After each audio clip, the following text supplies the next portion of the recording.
ఆంధ్ర తెలంగాణలో తక్కువ ఫీజులతో high quality results ఇస్తున్న ఏకైక సంస్థ తిరుమల్ ఐఏఎస్ ఇన్స్టిట్యూట్. తెలుగు బుల్లితెరపై హాట్ యాంకర్ గా పేరు తెచ్చుకున్న శ్రీముఖి 2 రోజుల క్రితం ఓ వివాదంలో చిక్కుకుంది. ఒక ఈవెంట్ లో శ్రీముఖి హిందువుల మనోభావాలను దెబ్బతీసేలా వ్యాఖ్యలు చేస్తుంది. గలగలా మాట్లాడే శ్రీముఖి ఎప్పుడు ఇలా నోరు జారి మాట్లాడింది లేదు. పేరు మర్చిపోవడమో తప్పుగా మాట్లాడడమో చేస్తే పొరపాటులే అని వదిలేస్తారు, కానీ దేవుళ్ల గురించి తెలిసి తెలియకుండా మాట్లాడితే మాత్రం నెటిజన్స్ అస్సలు వదలరు కదా. దీంతో శ్రీముఖి క్షమాపణలు చెప్పారు. ఇంతకు శ్రీముఖి క్షమాపణలు ఎందుకు చెప్పాల్సి వచ్చింది, ఆమె చేసిన వ్యాఖ్యలంటే ఇప్పుడు చూద్దాం. ఇక ఈ మధ్య జరిగిన ఒక సంక్రాంతి ఈవెంట్ లో శ్రీముఖి దిల్రాజు బ్రదర్స్ ను పొగుడుతూ రామలక్ష్మణులు ఫిక్షనల్ క్యారెక్టర్స్ అనేది మనం అప్పట్లోనే విన్నాం, కానీ సాక్షాత్తు రామలక్ష్మణులు నా కళ్ల ముందు కూర్చున్నారు, ఒకరు దిల్రాజు ఇంకొకరు శిరీష్ అని చెప్పుకొచ్చింది. ఇందుకు సంబంధించిన వీడియో నెట్టింట వైరల్ గా మారింది. రామలక్ష్మణులు ఫిక్షనల్ క్యారెక్టర్స్ అనడంతో హిందువులు ఆమెపై ఫైర్ అయ్యారు. నీ ముత్తాత ఎవరో నీకు తెలియదు, అలా అని వారు ఫిక్షనల్ అవుతారా, వారు లేకపోతే మరి నువ్వెలా పుట్టావు, నువ్వు అసలు హిందువేనా అని కామెంట్స్ పెడుతున్నారు. నోరు జారి మాట్లాడినందుకు హిందువులకు క్షమాపణలు చెప్పాలని డిమాండ్ చేశారు.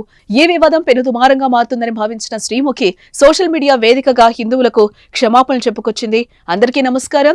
రీసెంట్ టైంలో నేను హోస్ట్ చేసిన ఓ సినిమా ఈవెంట్ లో పొరపాటున రామలక్ష్మణులను ఫిక్షనల్ అనడం జరిగింది. నేను ఒక హిందువునే, నేను దైవ భక్తురాలనే, అందులోనూ రాముని అమితంగా నమ్మేదాన్ని, కానీ నేను చేసిన ఈ పొరపాటు వల్ల చాలా మంది మనోభావాలు దెబ్బతిన్నాయి. ఇలాంటి పొరపాట్లు ఇంకెప్పుడు జరగకుండా వీలైనంత జాగ్రత్త పడతానని మీ అందరికీ మాటిస్తూ మీ అందరికీ క్షమాపణలు కోరుతూ దయచేసి పెద్ద మనసుతో మీరు క్షమిస్తారని కోరుకుంటున్నాను.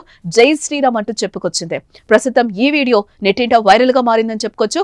ఇక ఈ క్షమాపణపై కూడా పలువురు పలు రకాలుగా స్పందిస్తున్నారు. చిన్నపిల్ల పొరపాటు జరిగిందంటుంది, వదిలేయండి అని కొందరంటుంటే, ఇంకొందరు మాత్రం ముందు వెనక తెలుసుకోకుండా మాట అనేయటం, ఆ తర్వాత ఇలా ఎవరైనా మండిపడితే సారీ చెప్పడం అలవాటుగా మారిపోయిందని ఇంకొందరు కామెంట్స్ చేస్తున్నారు. మరి శ్రీముఖి క్షమాపణలతో హిందూ సంఘాలు శాంతిస్తాయో లేదో చూడాలి. రీసెంట్ టైమ్స్ లో నేను హోస్ట్ చేసిన ఒక సినిమా ఈవెంట్ లో పొరపాటున రామలక్ష్మణుల్ని ఫిక్షనల్ అనడం జరిగింది.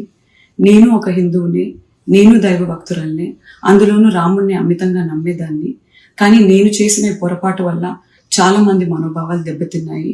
ఇలాంటి పొరపాట్లు ఇంకెప్పుడు జరగకుండా వీలైనంత జాగ్రత్త పడతానని మీ అందరికీ మాటిస్తూ మీ అందరికీ క్షమాపణ కోరుతూ దయచేసి పెద్ద మనసుతో మీ అందరూ నన్ను క్షమిస్తారని వేడుకుంటున్నాను. జై శ్రీరామ్.